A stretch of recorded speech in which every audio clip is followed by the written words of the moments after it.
Our next presenter is Professor David Hirsh, who warned me in advance to be aggressive in keeping him to the time limit because he has much to share with us and is fearful that he might go over. But I think we're in for a treat. Another provocative paper we're going to get from him to complement the first one. David Hirsh is a lecturer in sociology at Goldsmiths College at the University of London and is the founder of Engage, a campaign against academic boycotts of Israel. Professor Hirsh studied sociology at City University in London. He did an MA in philosophy and social theory at Warwick University and did his doctorate there as well, where he wrote on crimes against humanity and international law. His first book was Law Against Genocide, Cosmopolitan Trials, published in 2003, and awarded the British Sociological Association Philip Abrams Prize for the best first book in sociology. Professor Hirsh recently has received a research grant for a project to investigate the character and dynamics of anti-Zionism as a contemporary political movement and its relationship to anti-Semitism. That grant from the Rothschild Hananiv Foundation. So you can see why his work is precisely relevant to our topic tonight. David Hirsh has taken a leading role in opposing the proposed boycott of Israeli universities by British academics. Recently, Professor Hirsh told the Guardian newspaper, "It may not have anti-Semitic motivations, but if you organize an academic boycott of Israeli Jewish academics but no one else in the world, that is an anti-Semitic policy." So with that small quotation to give you a foretaste of what is to come, I invite Professor Hirsh to address us.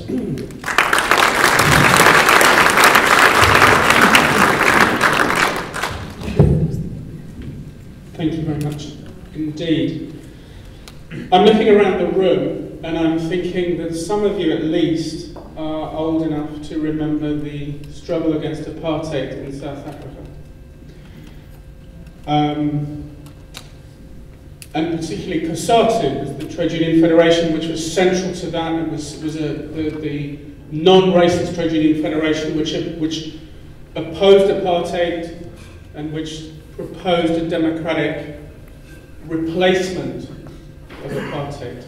Today things are moving on, and the spokesperson for international relations for COSATU is in the habit of saying things like this: "We want to convey a message to the Jews in South Africa that our 1.9 million workers who are affiliated to COSATU are fully behind the people of Palestine. Any business owned by Israel supporters will be a target of workers in South Africa."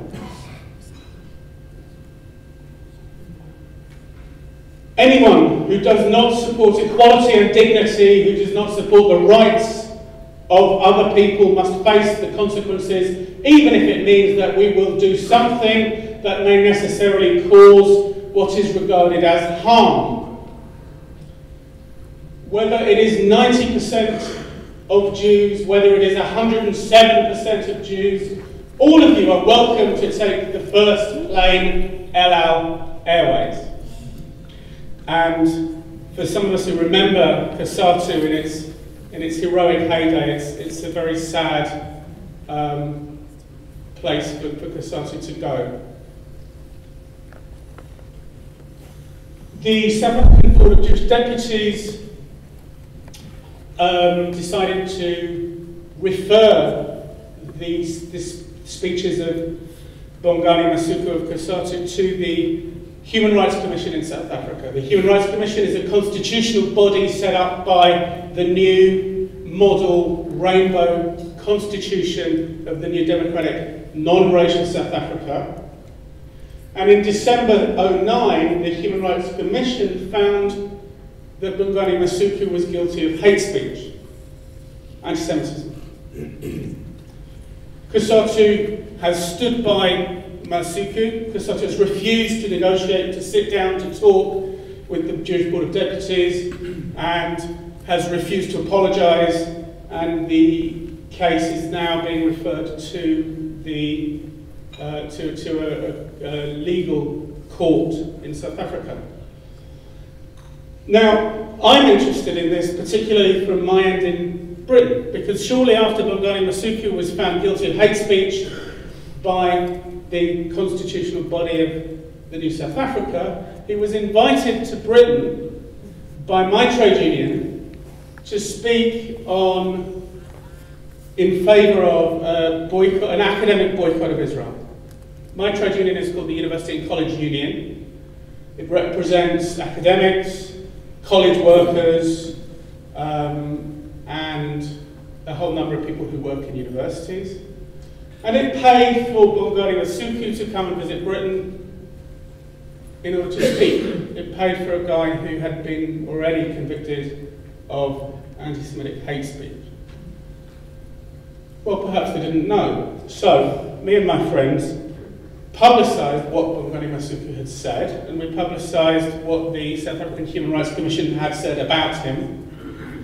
And a journalist from the Jerusalem Post phoned up the union and said, "Why are you inviting this guy?" And they said, "Well, we don't listen to things that are going around on the internet."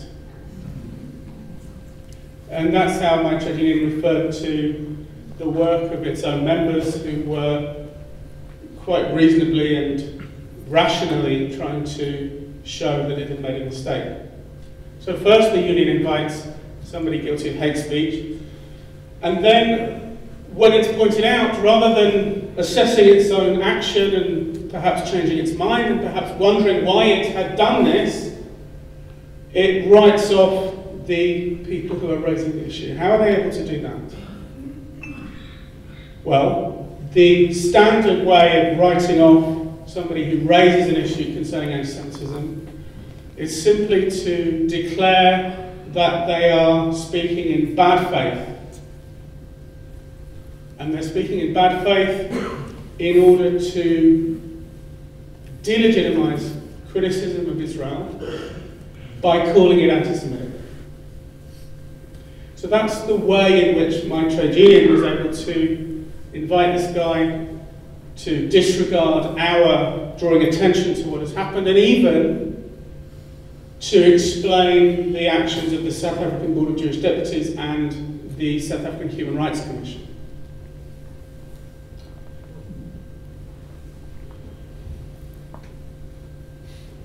Okay, one would think, and one would have good reason to think, that anti-Semitism in Europe after the Second World War, after the Holocaust, had obviously had seriously diminished and was largely a thing of the past. Now, in some ways, I think that's true, as I think in some ways it's probably true in Canada. So, the incidence of attacks on Jews are not very high. They're growing, and they coincide with times when Israel and Palestine are in the news, but they're not high compared to other forms of racism. There are no exclusions of Jews from public life, from the professions, from politics. There's no anti-Semitic political parties in Britain. Jews are not excluded from the economy, they're not poor, they're not downtrodden in general.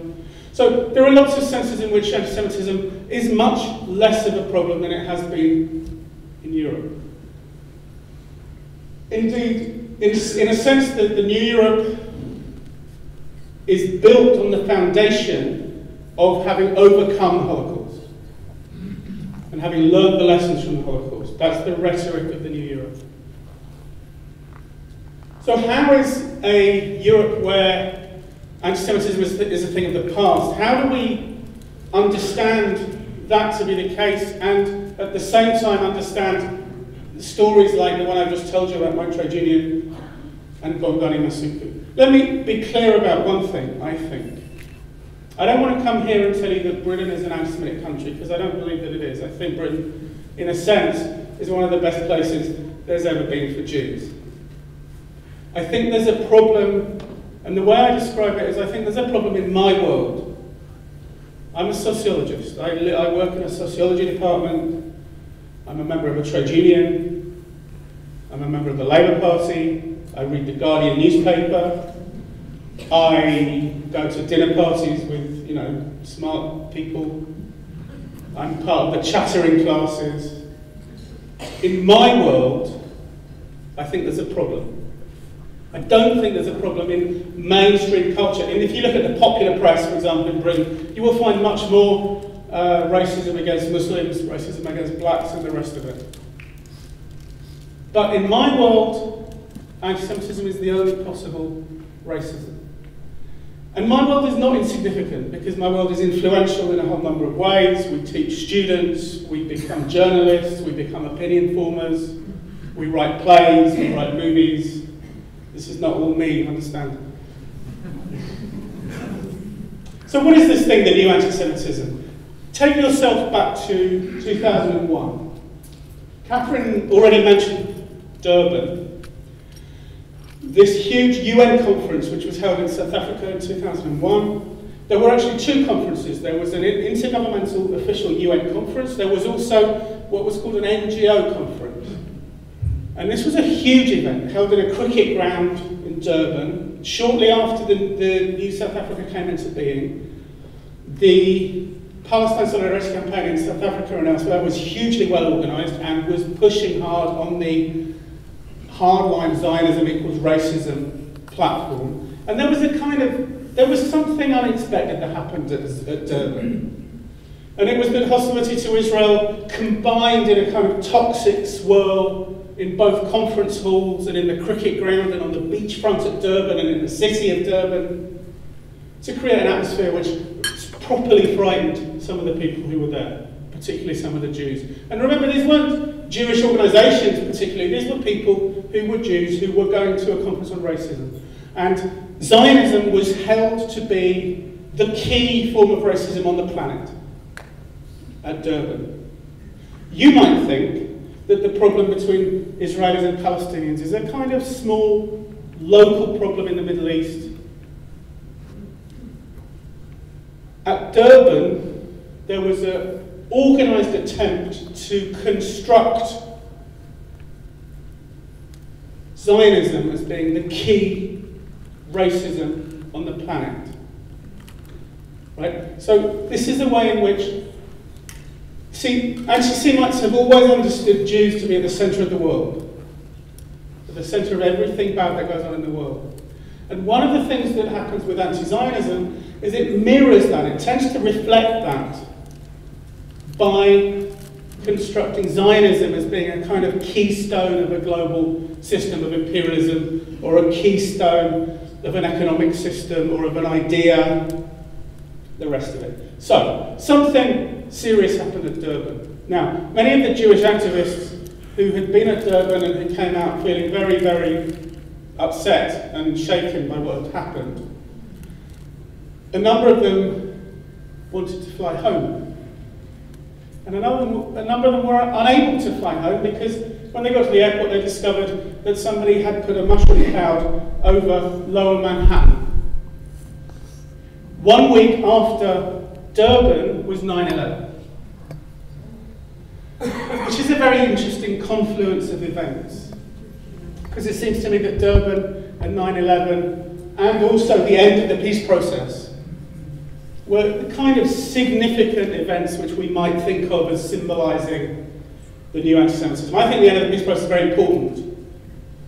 I spent the 90s kind of relaxed, really, about Israel and Palestine. I thought they were going to do a deal. Many people thought they were going to do a deal. It was just a matter of finishing the horse trading, sorting out a state, and making a peace agreement. And it wasn't until the whole thing collapsed in 2001 that the Israel-Palestine conflict re-engaged with the poison, I think, that it has had before and has had since. There is a relationship between what I call discourse, ways of thinking, on the one hand, and violence on the other. It's a complicated relationship. I think the problem of the so-called new anti-Semitism at the moment is largely on the level of ideas, right? Nobody's going around beating each other up particularly or excluding each other. Largely a battle of ideas and ways of thinking. But of course, ways of thinking lead to concrete material events in the real world, the most recent of which people will remember a few weeks ago, was when a guy turned up at a Jewish school in Toulouse in France and decided to shoot 3 children and a teacher. There's a guy called Tariq Ramadan, who's an intellectual in France, who is fairly well respected, who's a sort of respectable commentator, a sort of liberal Islamist he's presented as. He was able to tell us that this attack on the 3 Jewish kids and the Jewish teacher was not an anti-Semitic attack. He told us that it was the action of a man who'd been excluded and marginalised in French society by anti-Islamic racism, and he had internalised this exclusion over 2 issues, Afghanistan and Palestine. So it was a kind of mistaken consciousness. Yes, he was fighting back against his exclusion in a mistaken and horrible way, but he wasn't an anti-Semite. He was simply expressing his anger with the society in which he lived over the issues of Palestine and Afghanistan. Now it's interesting, right? There are 2 ways of finding anti-Semitism not to be important. One is you can take any incident. Now you'd think, you walk into a Jewish school, because it's a Jewish school you shoot people. You'd think most people would understand that as an anti-Semitic attack. Well, he says it's not an anti-Semitic attack because it's not motivated by some kind of underlying racism, it's motivated by some kind of underlying anti-Zionism. So, one way of minimizing anti-Semitism is by denying it. This is not anti-Semitic. The other way is by admitting that it's there, but simply judging that it's politically insignificant.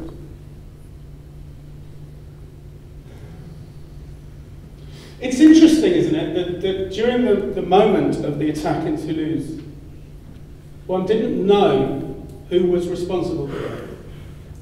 And in fact, people went on the radio and the television that night in Britain saying that people thought that the attack in Toulouse was an attack by the far right. And people were saying this is a result of Sarkozy and his rhetoric in the election, where he's calling to Marine Le Pen, and he's making propaganda against kosher and halal and trying to talk about immigrants as a problem. And people, when these things happen, there's a feeling that some people are really excited to believe, really want to believe that it's the far right is responsible. And other people really want to believe that the Islamists are responsible. And the same happened with the Breivik attack,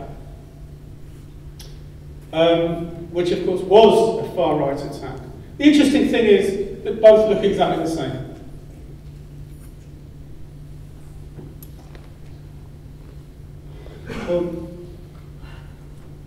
This is Moishe Bostone. He's a professor in Chicago. And let me read a quote from him because I think it's very important. Anti-Semitism, he says, can appear to be anti-hegemonic. What does that mean? That just means against the status quo, against the powerful. Anti-Semitism can appear to be anti-hegemonic. This is the reason why a century ago August Bebel characterized it as the socialism of fools. Given its subsequent development, it could also have been called the anti-imperialism of fools.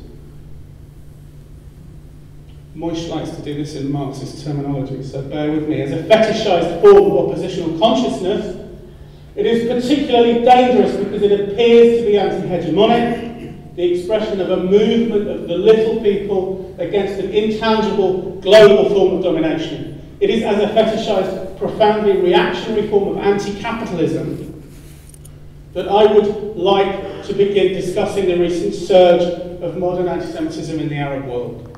We all know that there's a tradition of right-wing anti-Semitism, from the far right, from the fascists, to the sort of conservative people who don't want you in their golf club. There has also been a long history of anti-Semitism on the left.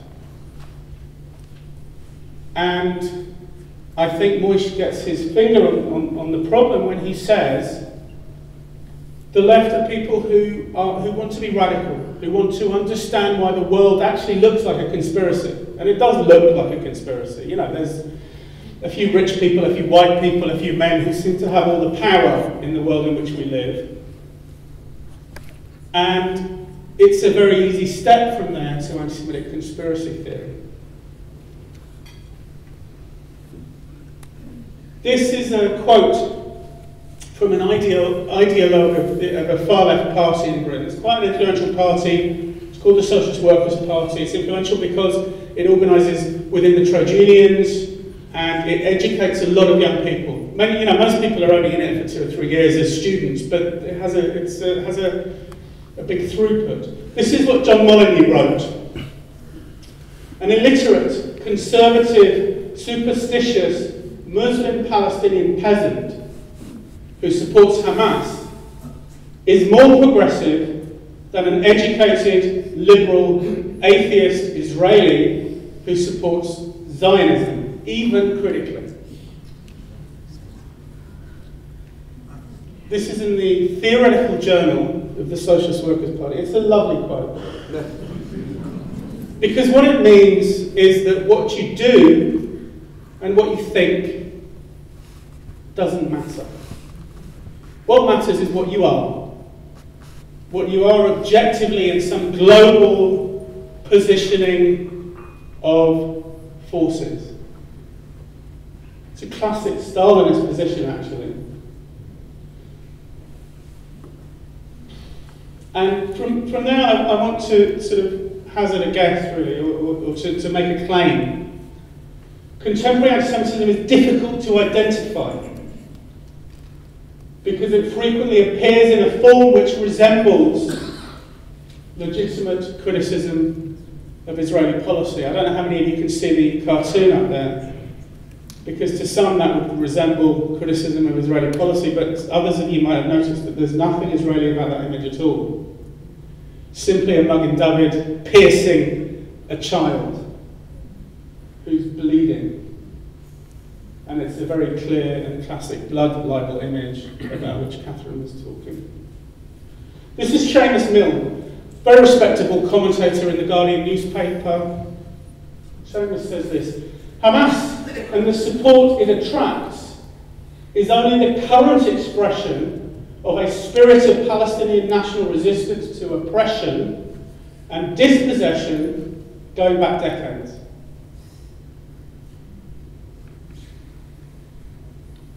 So Seamus sees anti-Semitism. He knows Hamas is anti-Semitic. He just chooses to judge that it's politically insignificant. Because what's real is the fact that the Palestinians have some kind of timeless spirit of national resistance which is necessarily democratic. And if it takes a form which is undemocratic at this time or that time, it doesn't matter, because the role of us, the Western intellectual, is to translate it back. So what Seamus says is, don't listen to what Hamas says, because I'm going to translate back and I'm going to tell you what they really mean. And what they really mean is that there's a democratic spirit of resistance to Israeli imperialism and racism. Let me show you what the kind of atmosphere is in certain demonstrations. There was a demonstration against the Israeli attack on Gaza in 2009. There's some of my friends. They said, no to IDF, no to Hamas. Now, some of you might think this is a hugely despicable thing to say sort of say that the IDF are somehow similar to Hamas. But, you know, I've got some friends.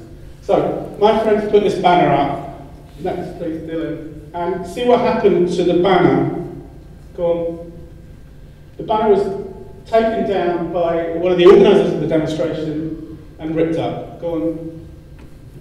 Stamped upon, next one, and ripped up. Not because people thought it was disgraceful to say that the IDF was like Hamas, but because they thought it was disgraceful to criticise Hamas. And you can see the people around the demonstration are looking, and nobody's saying anything, nobody's too bothered. Go and skip through that one. Here's a nice quote for you. This is reported by a colleague of mine, Eve Garrard, who was a philosopher. She was at a dinner, an academic dinner, a social occasion, but in a university, and she was sitting at a table. You know, these dudes, they're kind of like the mitzvahs, you're on big tables. And she hears somebody opposite saying this: bloody Jews, bugger the Jews, I have no sympathy for them. This is a professor. I'm sorry, but really, Israel is terrible. The massacres, planned Dalet, the ethnic cleansing, they're like the Nazis, they're the same as the Nazis. Now, Eve wrote about this, and Eve refused to name him, and some people on our website got a bit angry and they said, name the anti-Semite. And for various personal reasons, Eve didn't want to name the anti-Semite. But the interesting thing, as far as I'm concerned, is that it would have made no difference to this guy's career if he had been named. Because this kind of thing is not a career ender. In fact, it's not even a problem. Why? Because it's criticism of Israel. I'm just trying to think. I haven't got much time, and I'm trying to think. I'm only about, 10% into my talk, really. Let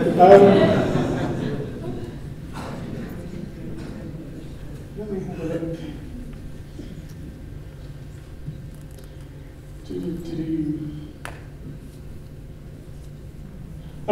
Let me finish by making 2 points. One is that anti-Semitism, all right, in fact, let's talk about racism in general. In the societies in which we live, in Canada and Britain, racism is not very often a product of hatred. Racism is not very often expressed by people hating blacks, hating Muslims, hating Jews, hating women, hating whatever. It is sometimes, but more often, there are social structures, ways of thinking, norms in organisations, norms in our society, ways of exclusion which are subtle and unconscious and somewhat unnoticed, which have racist outcomes. Now, the key case in Britain which described this was actually a murder. This guy at the bottom here, Stephen Lawrence, was murdered on a dark, rainy night by a small bunch of racists. And the police completely messed up the investigation. This was in the late 90s. And the reason the police completely messed up the investigation was because they assumed that he was some kind of drug dealer or some kind of gang leader. And the first thing they did was arrest his mate. And the second thing they did was harass his family.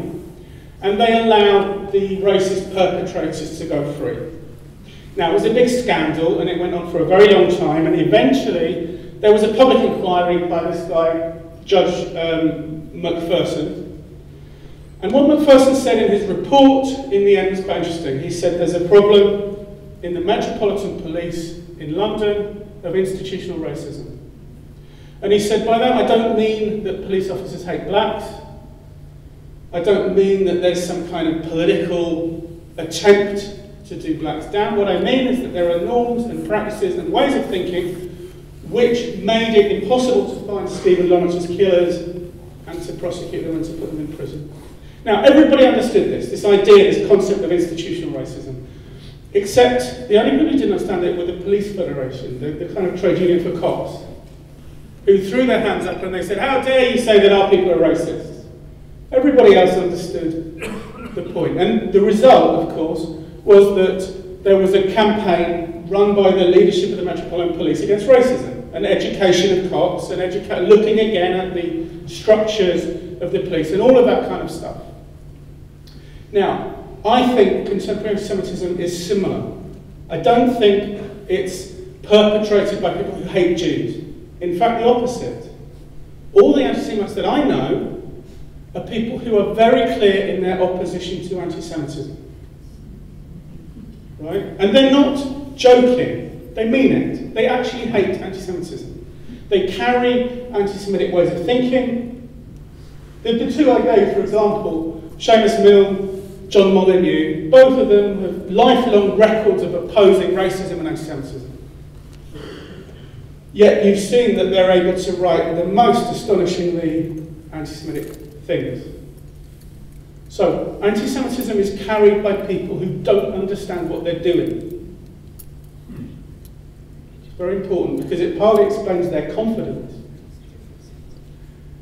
So what we're interested in doing is thinking through some kind of idea of institutional anti-Semitism, discursive anti-Semitism, unconscious ways of thinking. And wouldn't it be weird, by the way, given the story that Catherine told us of millennia of underlying stories and ways of thinking about Jews, wouldn't it be weird if hostility to Israel was never manifested in the language of anti-Semitism? Wouldn't that be odd?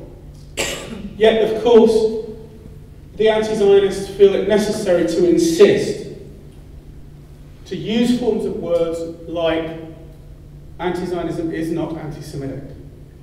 And you offer them an alternative, you offer them a wording, and we've done this at Congress in the trade unions, so I'm not just making this up. You offer them a wording which says, sometimes criticism of Israel can be anti-Semitic and sometimes it isn't.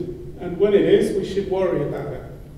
No, we're not voting for that. We're going to vote for the alternative motion which says criticism of Israel as such is not anti-Semitic.